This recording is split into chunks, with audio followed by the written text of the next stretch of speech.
Siguiente etapa,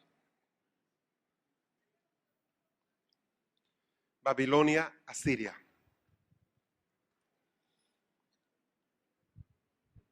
Nuestros amigos han pasado por Caldea, Egipto, Babilonia, Siria, ahí están ubicados. ¿Qué pasa en ese momento? Esto se va a poner interesante.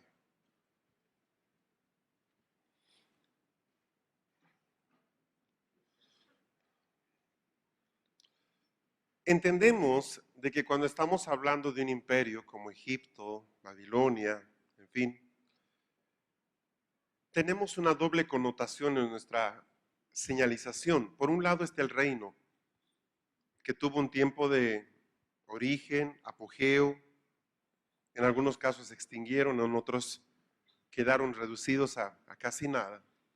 Pero por el otro lado, estamos hablando del sistema espiritual que ese reino representa. Por ejemplo, en el libro de Apocalipsis habla de los testigos que están siendo asesinados en Egipto, pero no está hablando de Egipto, está hablando de Jerusalén. Entonces, es muy interesante que tengamos una mentalidad profética en este asunto.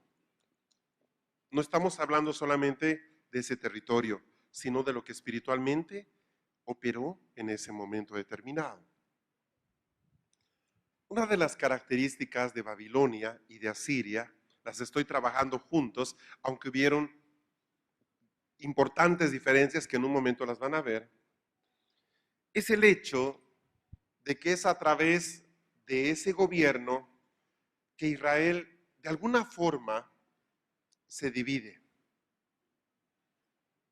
Hay toda una situación que se genera un poco antes de que Roboam tome el gobierno. Y ahí aparece una primera división muy importante entre los 10 reinos del norte y los 2 del sur. Ahora, hay un mito en todo esto y es que las 10 tribus se perdieron, cosa que no es cierta. En realidad ellos fueron asimilados por otras tribus de una forma muy interesante. Y si alguna se perdió, estamos hablando de que fueron una mínima porción. En el proceso hubo toda una migración que se generó en esos años. Por ejemplo, los levitas no tenían territorio. Había levitas en todas las tribus. Por lo tanto, la tribu de Leví nunca se extinguió. Estaban dispersos en todas partes. Por eso se habla de que ese es un mito. El famoso tema de las tribus perdidas es un mito. Ya la historia ha demostrado que no pasó. Ahora, en el año 722 aproximadamente, Asiria va contra el reino del norte, toma preso a Oseas, se genera toda la hecatombe y se lleva cautivo a una parte de la población. El reino del sur dura un poco más, ¿sí? Hasta el 586, donde es Nabucodonosor, quien esta vez en una tercera operación ya da el golpe definitivo. Hubo 2 deportaciones antes, la tercera es la final, cuando el templo es destruido. Y ahí entramos en una época de silencio y de mucho dolor para Israel como tal. Ahora, ¿cuál es la diferencia básica entre Asiria y Babilonia? Por eso es que les dije que lo vamos a ver en un momento. Analicemos por un momento Asiria. ¿Qué pasa con los asirios? Ellos usan el destierro. Por ejemplo, en Segunda de Reyes 17:6 dice Jalal, Jabor, río de Gozán y en las ciudades de los medos. Se agarra a los judíos y se los lleva a esos lugares, se los deporta. Pero hace algo muy interesante a Siria. Trae gente de otras partes y hace que ellos ocupen el territorio de los judíos. Eso se llama migración. ¿Me explico? Hace que venga otro tipo de habitantes y ocupen el lugar del norte. La tercera es la asimilación. Los que quedaron en Israel se mezclaron con la gente del este. Y de ellos surge un grupo étnico conocido como los samaritanos. En pocas palabras, los samaritanos son un producto de Asiria, muy inteligentemente elaborado. Ahora, los asirios eran muy crueles, más crueles que los babilonios. eran extremadamente drásticos, castigaban con mucha violencia cualquier intento de subversión. Por su lado, los babilonios, que aparecen un poco después y atacan al reino del sur, utilizan el destierro. Recuerden ustedes que en la primera deportación es cuando Daniel y todos los muchachos son llevados, esa es la primera deportación. Pero ellos se llevan a lo mejor de Israel. Y no la llevan para esclavizarlos, los llevan para asimilarlos culturalmente. Babilonia valora al pueblo de Dios. Ellos saben de que nosotros somos especiales. Asiria no. Asiria es una aplanadora. Babilonia trabaja en base a la imposición. Por ejemplo, después de la primera invasión, de la primera ocupación, ellos colocan a Sedequías en el puesto de rey. Era un títere de Babilonia en un sentido, lo ponen ahí de gobierno, pero les dan la sensación de que ellos todavía gobiernan. ¿Me explico? Atacan, quitan las defensas, se llevan a lo mejor de Israel y ponen un rey que le correspondía en el cargo, Sedequías, pero él debe pagar tributo a Babilonia y debe, en pocas palabras, sujetarse con lo que Babilonia decía. No así Asiria es más drástico, es más violento. Lo tercero es el nivel de tolerancia. Estoy leyendo Segunda de Reyes 25, 27 al 30, por ejemplo, ahí dice que Joaquín, es sacado de la cárcel. Joaquín era el rey que es llevado cautivo, pero vive en Babilonia con bastante comodidad. Estuvo un tiempo en la cárcel y luego está relativamente libre. Jeremías 29:5, Ezequiel 8:1, los judíos tienen oportunidad de construir sus casas. Por ejemplo, ahí escribe el profeta Ezequiel y dice, estaba yo en mi casa.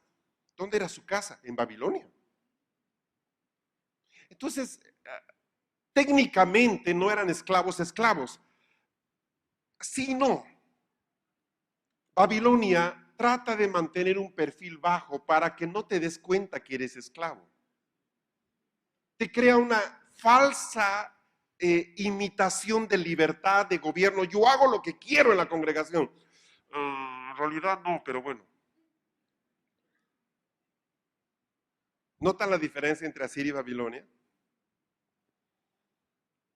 Se casaron, Jeremías 29:6, la gente se podía casar, y prosperaron en el comercio, tanto así que cuando, por ejemplo, se da lo que es el edicto de Ciro en el 538, muchos judíos no quieren volver. Se hicieron de buena vida, tenían sus negocios, se acomodaron a Babilonia.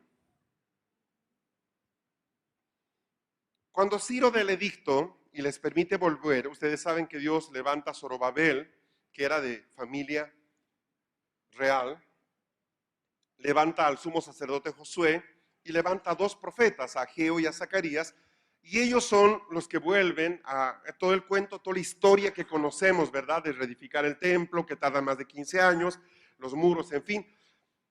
Y van volviendo paulatinamente todos los judíos que no habían podido ser asimilados a las culturas de Asiria y Babilonia. ¿Me está siguiendo? Vuelven los que no encajaron, vuelven los que... ¿Por qué no se desesperaron por volver? Porque en ese tiempo Jerusalén era ruinas. De tener una casa con comodidad, un negocio, volver a la nada, ¿qué podía motivarlos a volver? Ayúdenme, ¿qué podía motivarlos?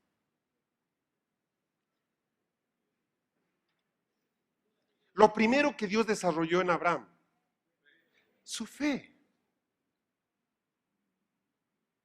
Si ustedes ven la manera en que los profetas como Nehemías y todos ellos hablan acerca del volver, es cómo es posible que la casa de nuestro Dios, o sea, el tema es fe. No es vengan que vamos a ser libres de nuevo, porque en Babilonia eran libres, entre comillas.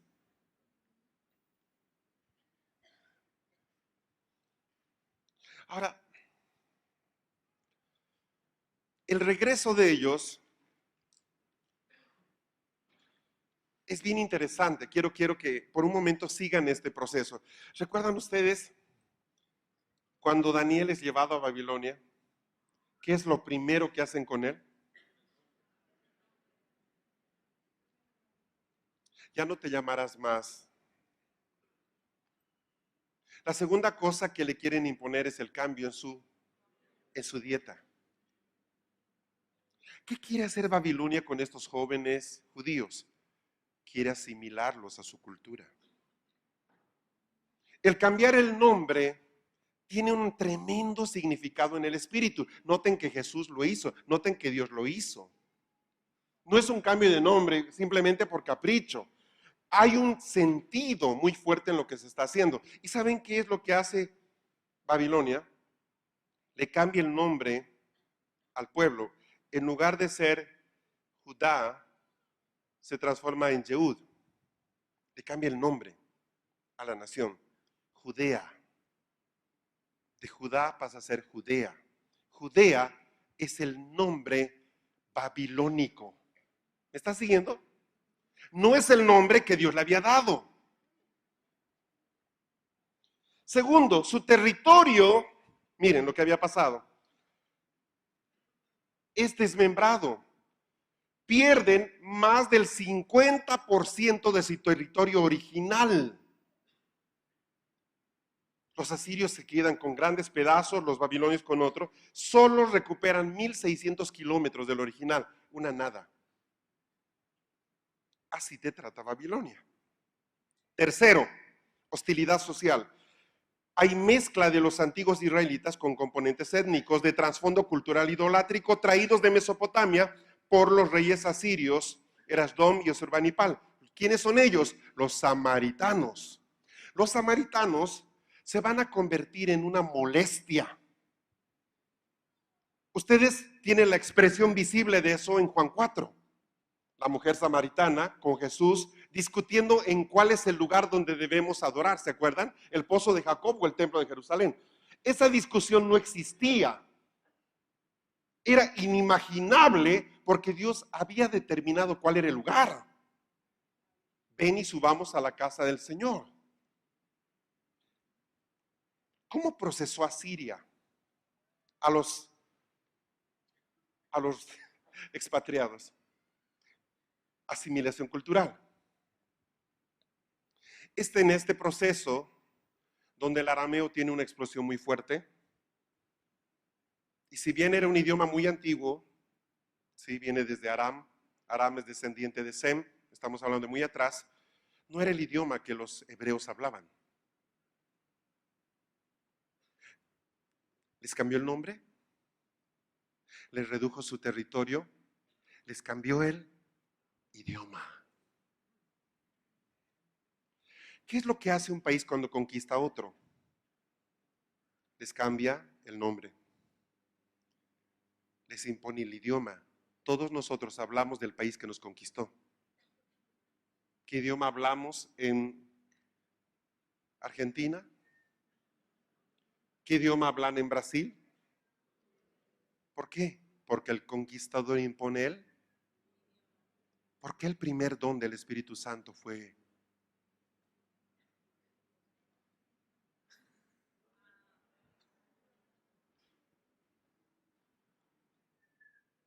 ¿Qué es lo que el Espíritu Santo en el aposento alto quiebra? ¿Qué establece? En el aposento alto, la iglesia es conquistada. El Señor les da un nuevo idioma. 2, les da un territorio.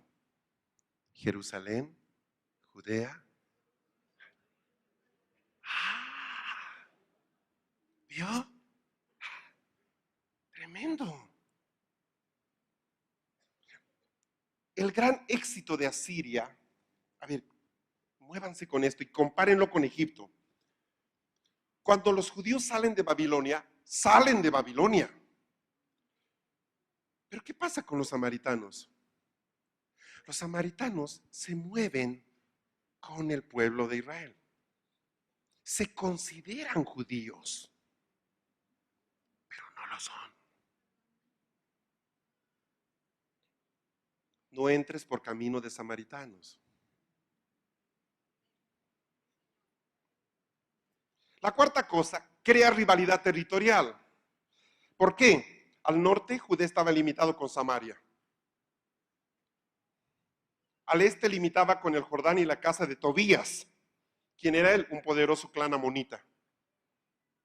Al sur limitaba con el territorio de los idumeos. Le arrebataron a Judá todo ese terreno y se llegó a llamar tierra de los hijos de Edom.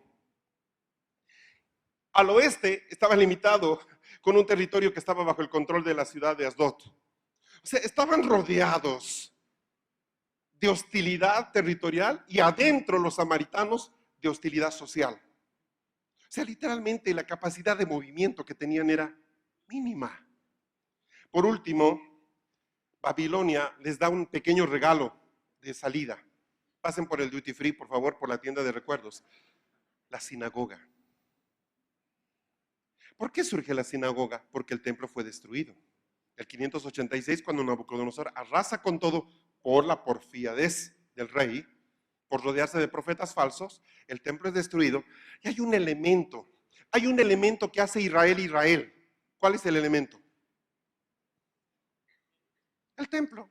¿Por qué? Porque el templo era la expresión visible de su fe. Veamos, elementos de asimilación cultural dentro del periodo Asiria-Babilonia. Número 1, entender que la justicia es más importante que los sacrificios. Babilonia y Asiria son reinos injustos.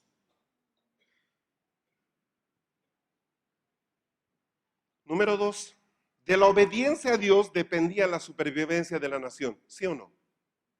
Estos son dos valores positivos que ellos sacan de su tiempo bajo Asiria y Babilonia. Lo negativo, la mezcla se establece en la cultura de la nación a través de dos cosas, los samaritanos y las sinagogas. ¿Por qué las sinagogas siguen activas cuando el templo se reedifica? A ver, ¿me estás siguiendo? ¿Por qué las sinagogas permanecen en el tiempo de Jesús cuando ya el templo se había edificado? Sí, pero lo edificó la casa de Herodes y ese hombre ni siquiera es reconocido por todo Israel. Es verdad. Entonces, si no es la casa de Dios, ¿por qué se molestan cuando esa casa es purificada?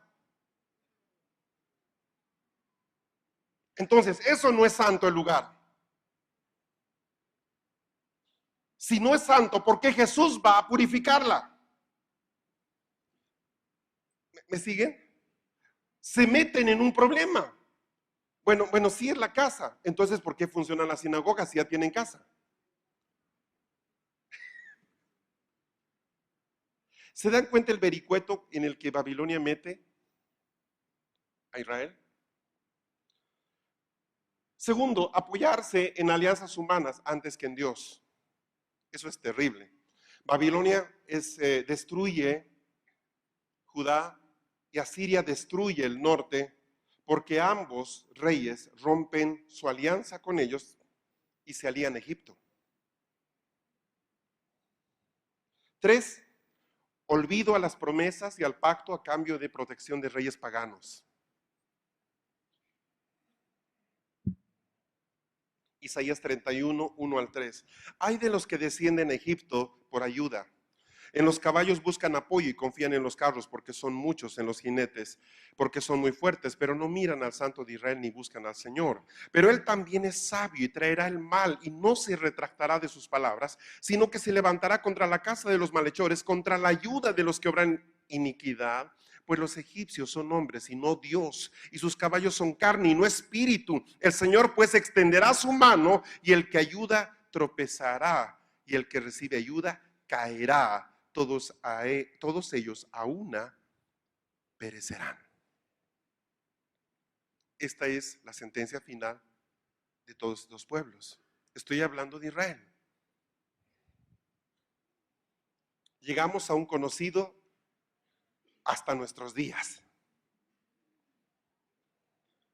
Una moneda con la imagen de la diosa Atenea. Ahí tiene la foto real y la foto engañosa. Sí, la real es la que está en verde. Ok, hemos acompañado el proceso. Estamos discutiendo el tema, ¿cómo Dios forma una cultura? Estamos aquí, ¿verdad? Hemos visto cómo Dios llamó a Abraham, siendo caldeo, arameo, descendiente de Aram, y lo hizo caminar entre Caldea, Egipto, Babilonia, Siria, y llegamos a Grecia, el cuerno pequeño de Daniel. Menudo problema. Grecia es un reino completamente diferente a los anteriores. Es la cumbre máxima de la creación del infierno. Grecia es el top. Por muchos años permaneció escondido, sin mucha fuerza, hasta que se levanta un hombre llamado Alejandro. Alejandro el Grande. Este hombre es educado por Aristóteles. De Aristóteles recibe el conocimiento y también el homosexualismo, recibe el entrenamiento, recibe toda la base de la hechicería que iba a utilizar, todas las herramientas que luego el pensamiento griego iba a establecer en todo el mundo. Ahora, este hombre, el leopardo de Daniel, ¿verdad? ¿Se acuerdan del leopardo? La cuarta bestia, el que va rápido, el que es feroz, esa es Grecia, atraviesa los Alpes, está en Babilonia, él está yendo para India, quiere destruir a India, está decidido, pero le dicen descanso en Babilonia y muere extrañamente a los 33 años. Él logra un reino de apenas en 13 años, conquista la mitad del mundo este hombre. Era un hombre cruel. Se relata, por ejemplo, cuando venció a los sirios, cómo en un día hizo crucificar 22,000 personas. En un día. Ese era Alejandro. Terrible. Dios le pone un freno, él muere súbitamente y muere sin poder dejar un sucesor. De tal manera que, ahí está cuando él derrota a los persas del 332, él muere el 323. Él tenía 7 generales, 4 de ellos, los más importantes, se disputan el control de la herencia de Alejandro. 3 de ellos son los más fuertes de todos, Antígono, Ptolomeo y Seleuco. Y estos 3 se dividen todo. Antígono, todo lo que es Macedonia, Ptolomeo, Egipto, ahí va a aparecer la dinastía de los Ptolomeos, donde el último de ellos se va a casar con una conocida reina egipcia, Cleopatra, perfecto. Y aparece otra casa, las de Seleuco, los seleucidas, que tenían la porción más grande del territorio y que ellos van a quedar administrando lo que era Siria. Siria abarcaba lo que era Judea, la casa seleucida. Estos 4 generales hacen cosas que saben hacer los reyes, se envenenan entre ellos, se matan entre ellos. La madre de Alejandro trata de meter al hijo bastardo de Alejandro, lo matan al hijo de Alejandro. O sea, hay todo un cuento, ¿verdad? Muy de novela. Y eso genera una cantidad de cosas muy terribles. Yo luego en un momento voy a hablar de la revolución de los macabeos, porque es importante cómo se recuperó la cultura que Dios había establecido en el principio. Ahora, los griegos tenían una forma muy grosera de gobernar. ¿Qué hacen? El exponente máximo, Antíoco Epífanes, Antíoco IV. Número 1, este hombre cambia el nombre de Judá otra vez. 2, profana el templo. 3, intenta imponer el culto a dioses griegos. 4, suprime el culto a Dios, a Yahvé, a Jehová. Y 5, manda que coman los alimentos que eran considerados impuros bajo pena de muerte el no hacerlo. Grecia se distingue muy de lejos de lo que es Asiria o Babilonia o Egipto. Es asombroso, amados, es asombroso, y un poco Javier esta mañana en la exposición nos mostraba un poquito de eso en la parte educativa y lo que la Iglesia Católica dice, ¿verdad? No importa que los evangélicos crezcan, igual vienen a nuestros colegios. Es asombrosa la influencia de Grecia en las naciones de la tierra. Desde los deportes y las olimpiadas hasta la filosofía, la historia, la economía, la democracia, el arte, el teatro, todo eso. Pensar que hoy día nosotros usamos días de la semana que vienen de Grecia, nombres de los meses, de las estaciones, todo ha sido capturado por Grecia, siendo que Grecia en su momento apenas era una isla minúscula en medio del Mediterráneo, para que se cumpla la palabra dada por Dios al profeta Daniel. Me costó mucho tratar de ver qué cosa positiva podía haber sacado el pueblo de Israel de Grecia. Realmente estuve 3 días con esta lámina. De verdad, qué cosa positiva. Me fue fácil hablar de Egipto, de Asiria, pero de Grecia, ¿qué puede haber de bueno? Y hay una unidad en torno a la defensa de su fe, pero eso tiene que ver con la última etapa de los griegos, que es la dinastía Asmonea en Israel. Así que no les puedo explicar en esto en este momento. Concédanme un poco de tiempo y se los voy a hacer. ¿Qué es lo malo? La helenización de la población judía. Básicamente es eso. Me gusta mucho lo que está en Daniel 3 cuando los amigos de Daniel dicen, Sadrach, Mesach y Abednego, al rey Nabucodonosor, no necesitamos darte una respuesta acerca de este asunto, ¿se acuerdan? Ciertamente nuestro Dios, a quien servimos, puede librarnos del horno de fuego ardiente y de tu mano, oh rey. Pero si no lo hace, has de saber, oh rey, que no serviremos a tus dioses ni adornaremos la estatua de oro que has levantado. La única manera de vencer al espíritu griego es con radicalidad.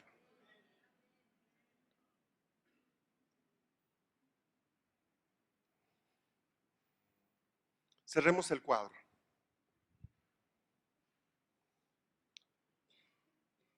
Caldea, Dios llama a Abraham, su creencia tiene que volverla.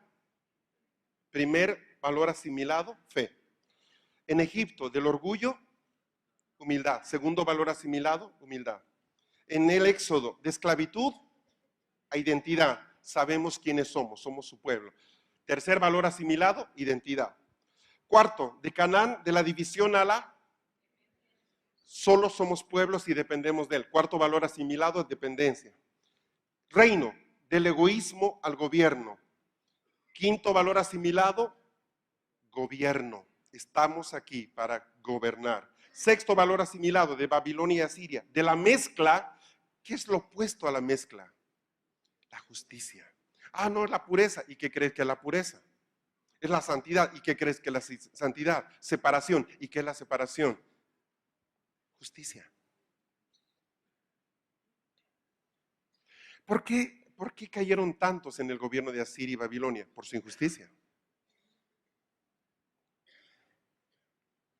Por último, Grecia. Carnalidad. Es el imperio de los sentidos, de la sensualidad. ¿Cómo se vence eso? Con la radicalidad. ¿Estamos hasta ahí? ¿Cómo se forma una cultura? Bueno, lo estamos viendo. Ahora, veamos esa parte que les decía para poder cerrar este capítulo y cerrar los ojos esta noche tranquilos. Es que si no vamos a quedar un poco descolgados con esto, ¿sí? Cuando venimos a Dios, todos hemos pasado por ese proceso, no venimos como hojas blancas, venimos con una cultura. ¿Estamos? Ahora, mire el conflicto en el que nos metemos. Nos predican un evangelio que es ajeno a nuestra cultura.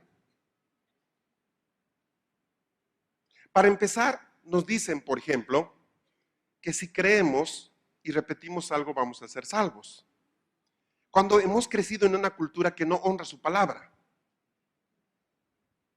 Si fuéramos quizás europeos o fuéramos japoneses, esto funcionaría muy bien. Ahí estamos bien, gracias, no tanto. ¿Por qué? Porque esas culturas, Javier hablaba un poco de eso, le dan muchísima responsabilidad a la palabra. Nosotros no. Sí, seguro te llamo, hablamos, sí, sábado, sí, bla, bla, bla. Entonces nos predican un evangelio y como en nosotros, escucha esto, como en nosotros el paganismo es natural porque venimos de una raíz pagana, perdón, te guste o no, venimos de la idolatría. Ah, no, yo vengo de una familia evangélica. Bueno, venimos de la idolatría. Entonces, fácilmente reemplazamos la Virgen de la mermelada, de la manteca en el pan, al diezmo, a la promesa. Pastor, sáneme. Pastor, oremelo. Y ese asistencialismo en el que nosotros hemos crecido, ay, has pecado, ve donde el curita, confiesa tu pecado. Ve tal cosa. ¿Quieres casarte? Ve donde el cura. ¿Quieres bendecir el carro? Ve donde el cura. Entonces, nosotros asumimos una fe, somos cristianos, sin haber asumido la cultura.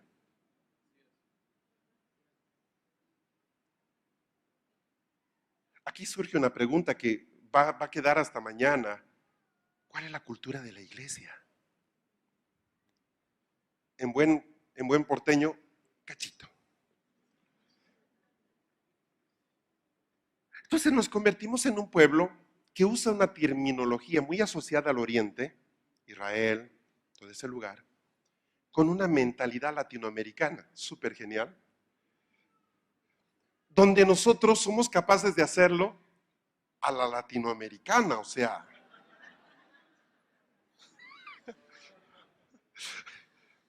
¿me explico? El gran problema es que la iglesia en general no tiene una cultura en este momento que se puede identificar de lejos. Mañana se los voy a demostrar. Por lo pronto, queda ahí. Entonces yo vengo con una cultura ya de afuera, me expongo a muchas cosas internas en la iglesia. Tienes que hacer esto, debes bautizarte, debes hacer tal cosa, tienes que congregarte, debes sujetarte, que tu pastor, que tu discípulo, que... Listo, yo me meto. La gran mayoría de los hijos de Dios no logra en ningún momento reemplazar su cultura anterior. Porque no le exige eso la iglesia hoy día.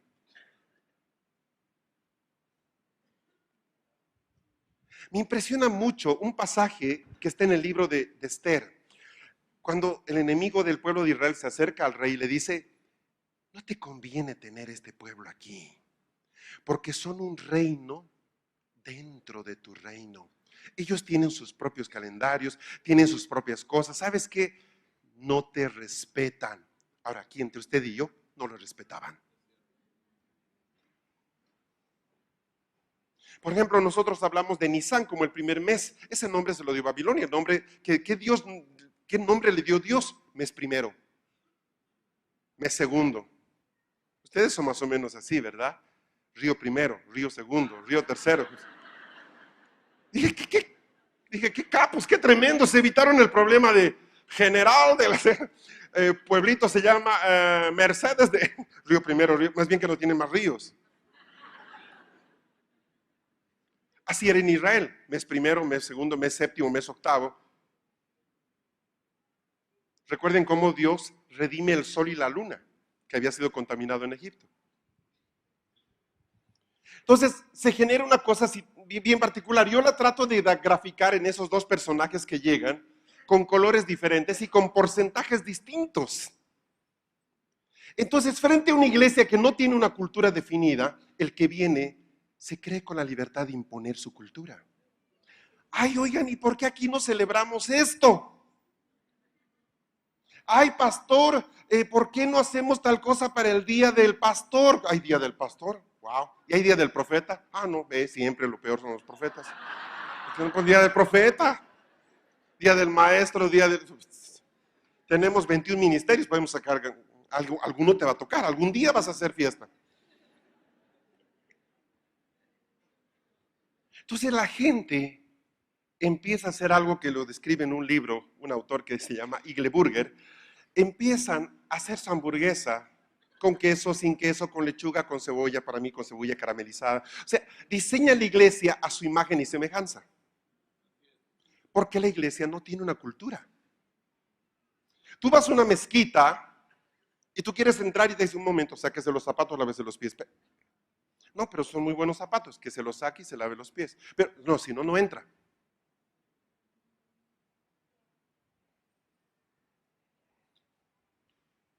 Listo. La mujer se cubre la cabeza y dice, no, pues se va a acordar que tiene cabeza.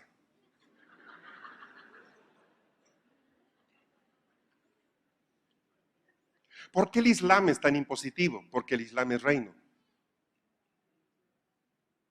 El Islam trae cultura. Nosotros recibimos un cristianismo sin cultura, aunque originalmente sí lo tenía. Quien modela esa cultura es Pablo y la expone a la iglesia. También vamos a revisar cómo esa cultura se perdió.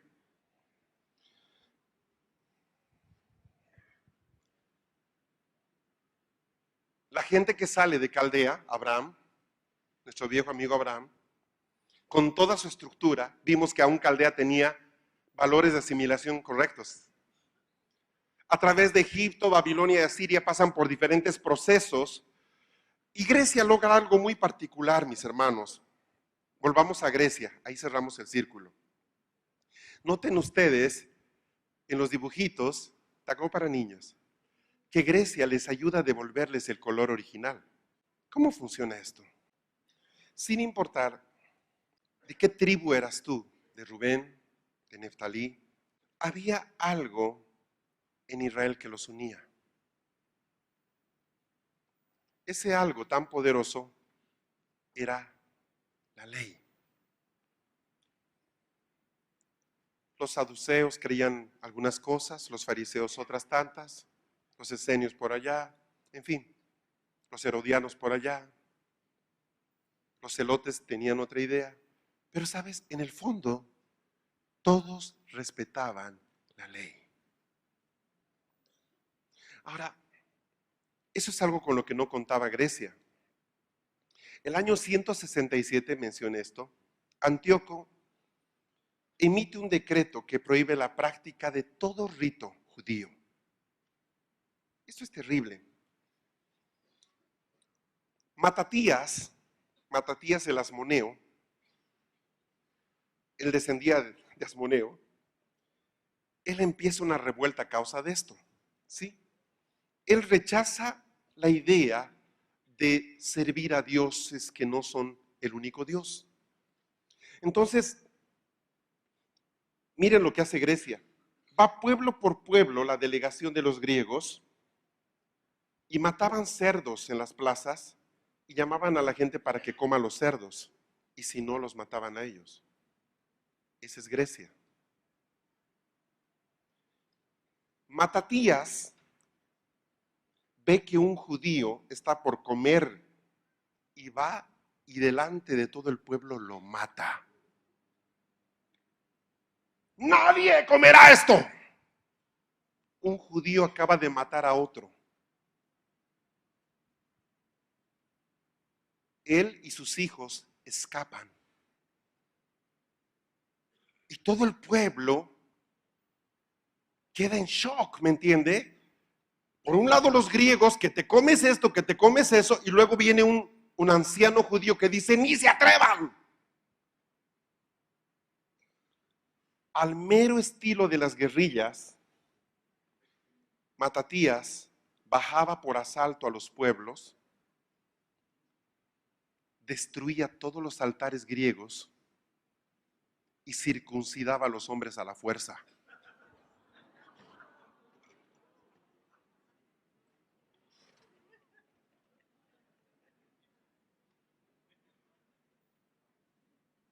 Agárrenlos. Revisión. Ese no está circuncidado. Ven acá, fra. ¡Ah! Nada. ¿Quién te dijo que la fe es una elección? ¿Eres judío? Sí lo soy. Pase cuchillo. Escucha esto. La fe no es una elección. Escucha esto. Cuando la fe es una elección en una familia, significa que ellos nunca desarrollaron cultura. Si mis nietos tienen que aceptar a Cristo, no formé cultura, les hice religiosos. Debe llegar el momento en que no hagamos campañas de evangelismo para cristianos, ni para familias cristianas. Es absurdo.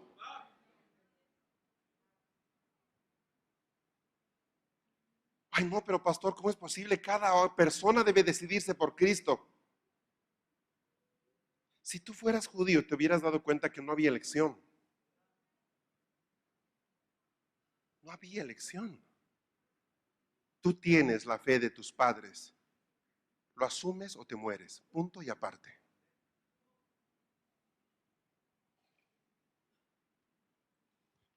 Matatías muere. Y el primero de sus hijos, Judas Macabeo, Judas Martillo, sigue sus pasos. Golpean, golpean, golpean, golpean. Cuando muere Judas, sigue Jonatán, el siguiente. O sea, todos los hijos de Matatías van a seguir el camino de su padre. O sea, es impresionante este hombre. No solo eso, cuando ellos recuperan Jerusalén, noten esto, estás hablando de que quien gobernaba ese territorio era Antíoco Epífanes Seleucida, uno de esa dinastía de guerreros griegos tremendos, Antíoco IV. No le enseñes a un griego lo que es pelear. ¿Te viste la película de 300? Ok, esos eran. Judas Macabeo los vence. Los vence a todos, a tal punto que los griegos le piden tregua.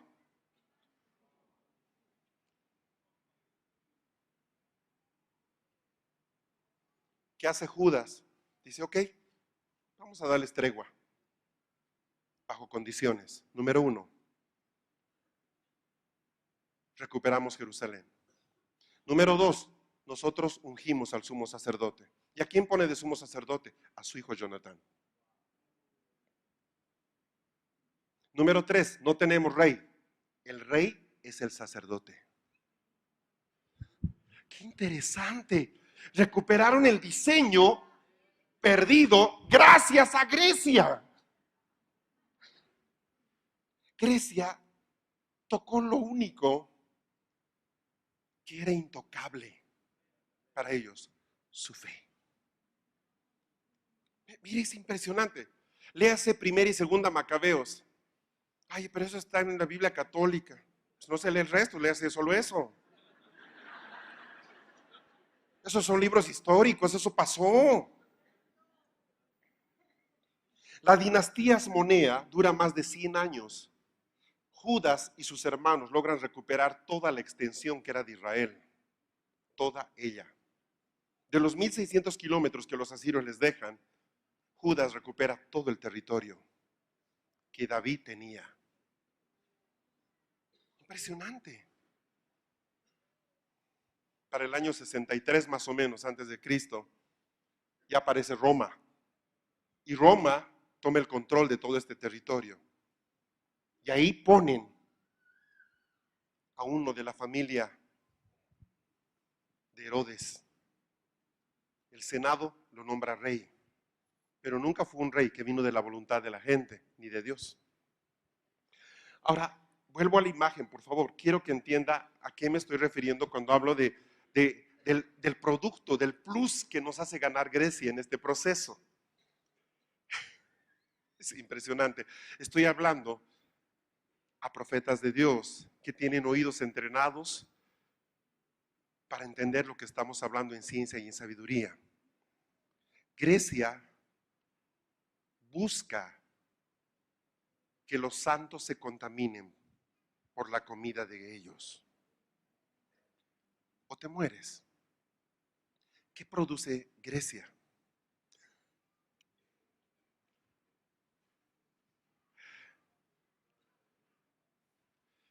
El 90% de lo que llamamos cultura occidental es invento griego.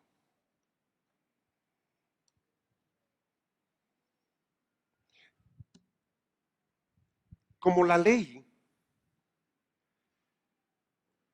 mira, ahí están los, en la época de Jesús, ahí están los que no aceptan la resurrección, ¿se acuerda? Ahí están los que aceptan tal cosa. Listo, tenemos diferencias, pero nadie toque la ley. La ley es la ley. Y es unía.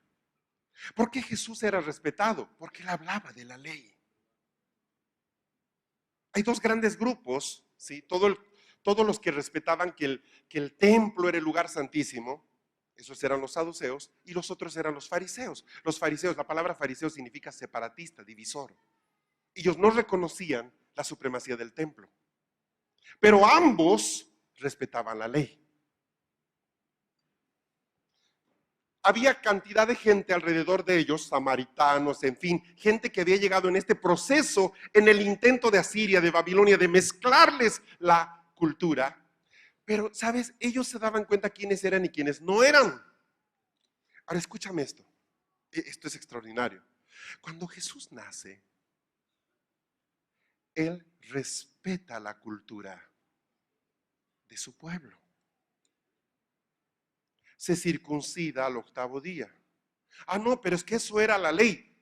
¿Y tú qué crees que en qué se basaba la cultura de Israel? ¿Qué crees que celebraban Halloween? Por ejemplo, ¿recuerdan a Judas cuando recupera Jerusalén? Toma el templo. Ustedes saben que Antíoco levantó una imagen de Zeus olímpico en el templo y sacrificó un cerdo en el altar. Eso hizo reventar la vena de los judíos. Y mira, serán muy mansos, pero no te metas con eso. Y ellos reaccionaron con mucha violencia.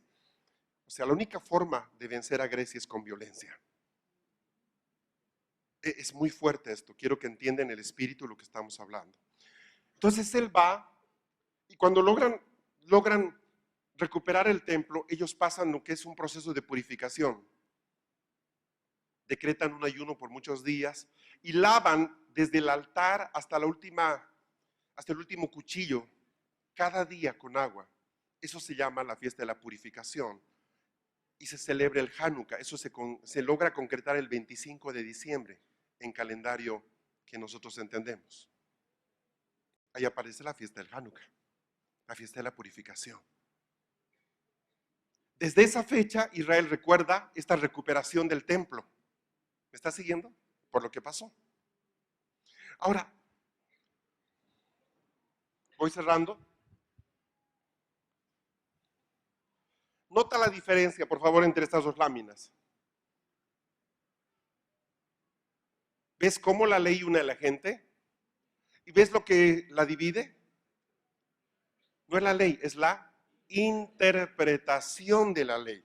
Ahora, aquí va a surgir un tema que es tremendo y que Jesús denunció: las tradiciones. A causa de vuestras tradiciones, mañana les voy a explicar qué son las tradiciones de las que Jesús habla, han invalidado mi palabra. Jesús nunca se estrelló contra la ley. La guardó, la respetó y funcionó en ella, pero él no respetó la tradición. Porque Dios no dio tradición, dio la ley y la ley formó una cultura. Entonces, mis amados, 4º año de los 4 que Dios marcó para Argentina. ¿Cómo podemos transformar un país si no tenemos cultura?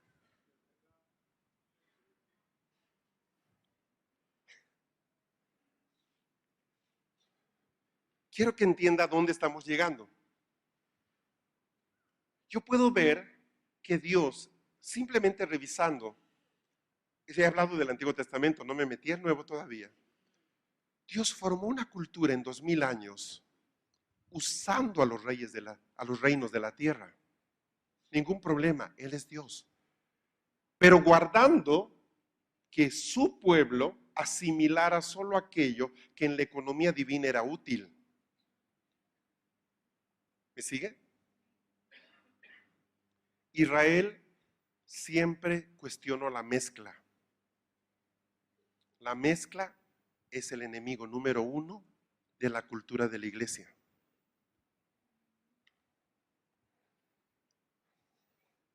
Cuando nosotros nos ponemos a orar juntos por una ciudad y le pedimos que Dios intervenga, por favor, en todas las iglesias, aquí hay cientos de pastores reunidos, nosotros tenemos reuniones de oración, donde le estamos pidiendo que Dios haga algo, ¿verdad? Yo te hago una pregunta muy básica. Ok, yo entiendo lo que Él puede hacer, pero ¿qué es lo que nosotros como iglesia podemos hacer? En lo que compartió Javier esta mañana, yo no sé cuántos se fueron con el ojo verde. Yo me fui con el ojo verde también. La primera vez cuando yo entendí de que los fundadores de la masonería fueron dos pastores presbiterianos, de que las fundadoras del espiritismo moderno fueron dos hijas de pastor, de que el más grande movimiento ateo que se generó por el filósofo Nietzsche venía de un hogar evangélico. Cuando yo llego a entender lo que el cristianismo ha deformado por no tener cultura, sabes, yo dejo de orar por un avivamiento. Argentina no necesita un avivamiento. Uy, ¿qué está diciendo? Oye, esto es muy fuerte. No, no necesita. Los avivamientos es tirarle la responsabilidad a Dios cuando Él nos ha dado a nosotros ya demasiado para hacer que nos corresponde. He escuchado oraciones tan groseras en estos años como: Señor, si no te levantas de tu trono,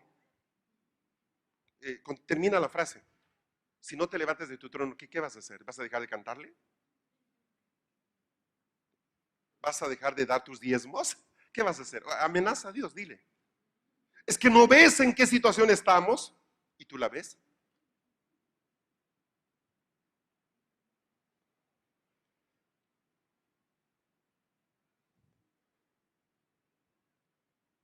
Nuestro sueño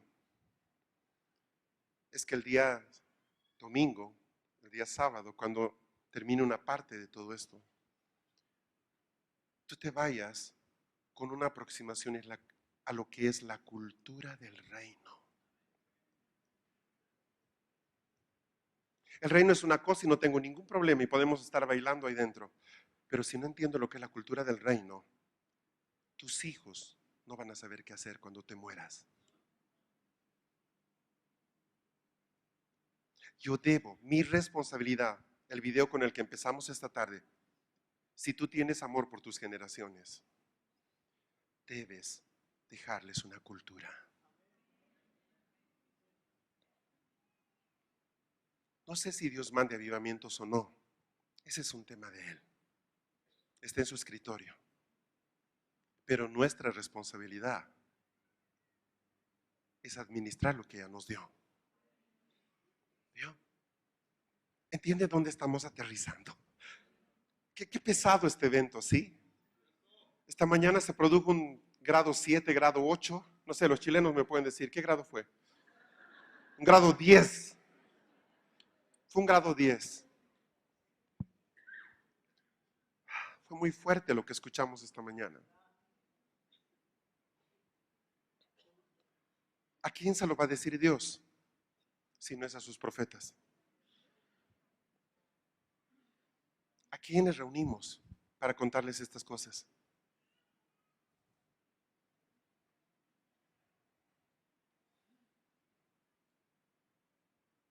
Oro para que el Espíritu Santo de verdad empiece a sacudir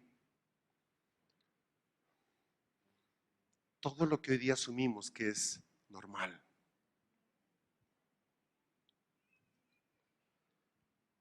¿Por qué toman mate los argentinos? ¿De dónde vino eso? No, no, no, no, no. Tranquilos.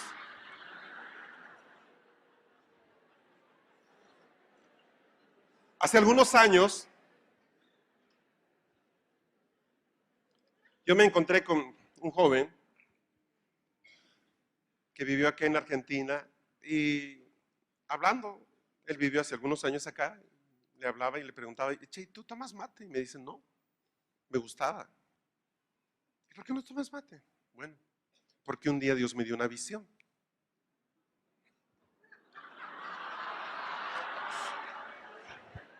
Dejémoslo para mañana ya. Oiga, quiero que entiendan que las visiones son privadas. Ahora, esto le dijo Dios a él. Le dice, mira, no quiero que tomes mate por la siguiente razón, pero fue así. Él de repente se ve en una carpa indígena. Y él está sentado en un círculo donde hay muchos hombres, todos sentados alrededor de una fogata, y se van pasando la pipa. Van charlando y toman la pipa. Era una práctica muy común de los indígenas de América. Fumaban. Era el momento en el que ellos socializaban, charlaban, fumaban la pipa. Y la visión cambia y ve el grupo de jóvenes sentados en círculo pasándose. Y a él le dice, así como no me gusta el cigarro, no me gusta esto, párala porque esta es una adicción. Ahora, y es una práctica que tiene que ver con el hablar, le hace,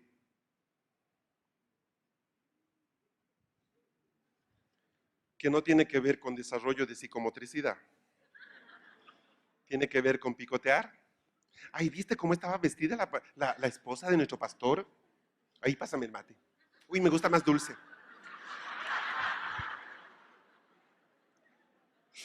Me contaron, yo no tomo mate, así que solo me contaron. Ahora en serio, creo que es responsabilidad de cada persona entender por qué hace lo que hace. Nada más. ¿Me está diciendo que es malo tomar mate? No, no le estoy diciendo que es malo, le estoy diciendo que un hermano que conozco me contó por qué no toma mate. Ah, pero no tiene nada que ver de adicción. Sí, yo pienso lo mismo, pero me causa tanta gracia verlos con sus termos y cosas para salir una tarde. Suena adicción, pero bueno. El tema de adicción lo puede tratar Sebastián, yo no tengo idea, él es el especialista en adicciones y adiccionólogo. Lo que sí puedo decirle, así como en el primer evento, ¿se acuerdan? Les conté de dónde viene el soplar las velas de cumpleaños. ¿Se acuerdan? ¿Se acuerdan cuando hablamos acerca de por qué se dan las manos al saludar? ¿De dónde viene el darse las manos? ¿Se acuerdan cuando hablamos de por qué la gente dice salud cuando estornudas? O sea, ¿y por qué preguntas tanto? Porque quiero dejar a mis hijos una cultura que ellos comprendan. Y cuando alguien les pregunte, ¿por qué tú no soplas las velas de cumpleaños? Ellos puedan decirles, por esta razón no lo hago, por esto, por esto, por esto. Ah, ok. Entendido, comprendido. Ahí queda. Lo que tú no entiendes no puedes transmitir. Y cuando lo que estás transmitiendo simplemente es una costumbre, quizás estás transmitiendo ignorancia. El pueblo de Dios es un pueblo entendido. En los tiempos,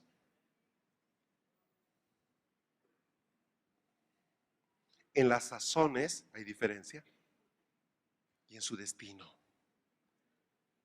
Amén.